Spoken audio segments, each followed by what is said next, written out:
நேற்றோடு என் வேகங்கள் சிறுத்தியாக மாறி தூங்க கண்டே காற்றோடு என் கோபங்கள் ஒரு தூசாக மாறி போக கண்டே உன்னை பார்க்காத நான் பேசாத நான் என் வாழ்வில் வீணாகின்ற நான் தினம் நீ வந்ததால் தோள் தந்ததால் ஆனேன் நான் ஆனந்த பெண்பா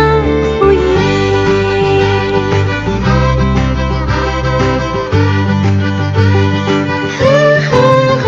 எதுவரை போகலாம் என்று நீ சொல்ல வேண்டும் என்றுதான்